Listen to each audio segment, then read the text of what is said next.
You know, businesses are reorganizing the way they do things and the departments and how they all work together. And it's hard sometimes to try to explain how to do it. As we all know, for many years, there have been we'll call vertical business organization structures. John Fullerton, my friend here, has been part of many of those. You know what it's the guys at the top and then more and more people there at the bottom, but with less power individually. And that's how businesses have been run for many, many years. But now, because of the web and the desire to move faster, we have to kind of accelerate our projects and keep up with the competition, which is never easy to do. So now we're looking at a different form, kind of as John and I were discussing, kind of a horizontal layout in terms of working with people who are contractors, people outside the company, each of them a specialist, and they pull together, they work together on a project, then they're off and they're interacting with other departments. John, do you see this kind of a interaction sometimes? Yeah, absolutely. I know that, of course, we always envision a hierarchy, the kind of structure that we've always had for many centuries, really, throughout the development of the capitalistic system, and such that, might have a lot of different layers of bureaucracy and middle managers and things like that. Yes. Which can sometimes lead to some inefficiencies. So, that could be to great advantage. The more that we can kind of flatten the plateau, so to speak, or make it more of a horizontal integration. Yeah, absolutely. That's been something that people are talking about and have been doing that kind of thing for a long time. And it also involves sometimes bringing in outsiders into the organization for a project or whatever. It could be a coach, a freelancer, a specialist, consultant, or whatever. Now, oftentimes these people that were just referred to are overlapping, and they do things together for a week or a month, and then they kind of split up and they go over here and they do something else with a different part of the company. I think that's kind of a cool thing. It becomes a little chaotic sometimes, but definitely I think can be very productive. We're using a metaphor here. Obviously we have a beautiful fern, and it's very interesting. So I'm going to assume this. Now take each of these, we'll call them stems for the time being, or fronds, whatever you'd like, but let's assume this is a company. This whole thing right here is a company, and every individual stem or frond, as they say, is a person, a human being inside the company, and they're working on their thing. Some of them are technical people, some of them are marketing people or creative people, some of them are in the distribution center, some of them are administrative types, financial types, and so on. Now, when the boss comes in, and of course the boss is kind of running the core down there, you can't really see that, but that would be where the energy comes from, at the very core of this beautiful vase.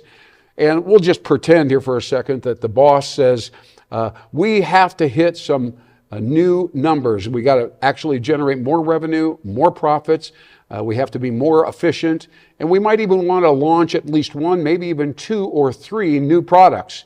Now you all get together and figure out how to get that done, right? That can happen, absolutely. Yeah, and they might just come in there with a pair of shears and say, hey, it's time to do the hatchet job, right?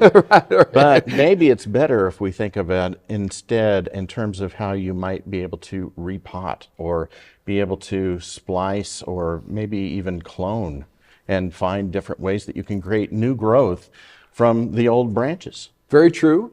Here's another option. You might be able to take this department over here, which has never done any business at all with this department over here. They're completely different groups of people on different product lines, and you force them to come together on a regular basis somehow and work together collectively and come up with maybe a new product or service for a new market segment, some new segment of an industry that is doing new things. So we need to come up with some products that fit that industry. That can happen all the time. Yeah, you could weave things together so that then it could create a stronger structure that could rise and create growth. Absolutely, John. You said it better than I.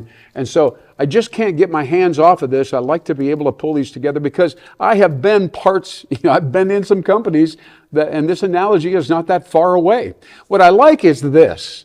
Yes, there's the frond here or the stem, but there's these little, right? There's these little leaflets that hold multiple little leaves, shall we say. So I'd like to pretend, just for the heck of it, and say each one of these, let's say each one of them is an idea.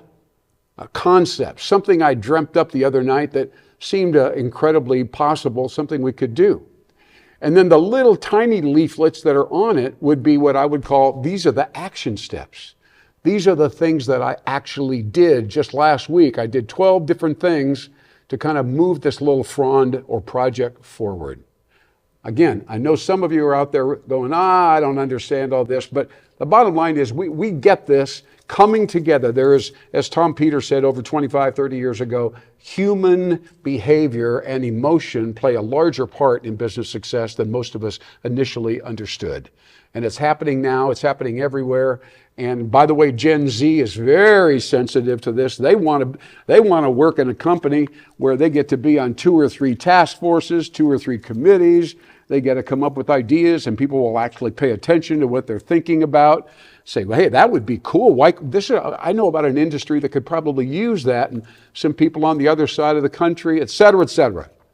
So I think and what I see here, first and foremost, is ideas and the energy that propels those ideas forward. I don't know if you've ever had a great idea, you fight your way up to the boss, the owner, you say, I got this, and we could do this, I thought about this, I thought it through, and it actually could happen. And the boss says, you got it, and love the idea.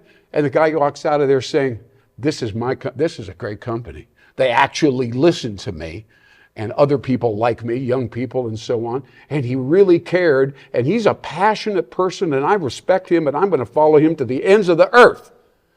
That kind of thing doesn't happen often, but it does happen. Absolutely. I've been very fortunate and had many experiences like that. Yeah. When I was running nonprofit organizations, of course, we had a lot of input from, of course, really, we had hundreds of bosses. They were all of our members, and really our big bosses, our most important bosses, they were on the board of directors. Yes. And they were the officers of the organization. Yeah. And so we were constantly bringing in new ideas from them, but also we were welcome to bring our own ideas in too.